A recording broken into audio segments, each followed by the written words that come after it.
আসসালামু আলাইকুম ভিউয়ার্স। আজকে আমরা একটা ছাদের কাজ করার পর অল্প কিছু মশলা বা অল্প কিছু কাজ যদি জমে থাকে সেটা কিভাবে হ্যান্ড ওভার করবো সেটা জানবো। তো চলুন প্রথমে দেখে নিই। ধরুন আমরা প্রতিটি কাস্টিং করা হয়েছে, এখানে 10 ফিট বাই 8 ফিট 6 ইঞ্চি জায়গা আমাদের একটু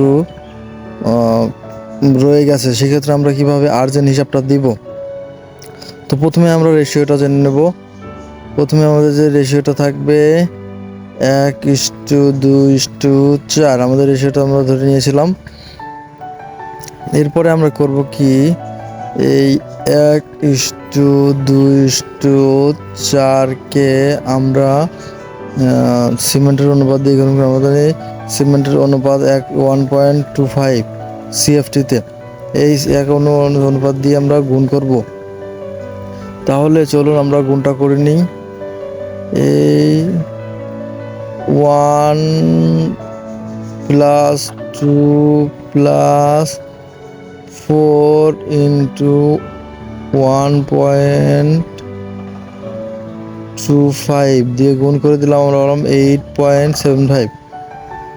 অথবা আমরা এখানে পেয়ে গেলাম 8.75। ওরপর আমরা এর শুকনো আয়তন বের করব। যেহেতু এটা ভেজা আয়তন আছে, সেহেতু শুকনো আয়তনে বের করতে গেলে 1.5 দিয়ে ভাগ করে দেব। এখন আমরা পেয়ে গেলাম 5.833। এরপরে আমরা যেটা করব সেটা হলো আমরা এখন এই জায়গাটুকুর হিসাব বের করব। যেহেতু 6 ইঞ্চি ছিল, সেহেতু 6কে 12 দিয়ে ভাগ করে নিয়ে ফিটে নিতে হবে। প্রথমে আমরা লাস্টে যতটুকু জায়গা ছিল সেই অনুপাতটুকু বের করে ফেলি। চলুন বের করে ফেলি। 10:8:6/12। এখানে আমরা বের করে ফেললাম আমাদের 40 সিএফটি জায়গা। এখন আমরা এই 40 সিএফটিকে যতটুকু ওজন বেরিয়েছিল, আমাদের 40 সিএফটিকে ততটুকু দিয়ে ভাগ করলে আমাদের লোডটা বেড়ে আসবে। তো চলুন লোডটা আমরা বের করি।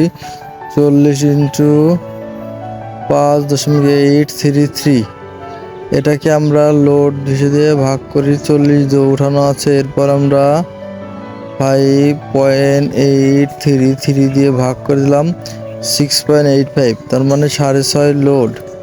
অতএব আমাদের 6.5 লোড মশলা বের করলে, আমাদের 6.5 লোড মশলা বানালে বা 7 লোড মশলা বানালে আমাদের জায়গাটুকু হয়ে যাবে। তো ভিডিওটা ভালো লাগলে লাইক, কমেন্ট এবং শেয়ার করবেন। আসসালামু আলাইকুম, ধন্যবাদ।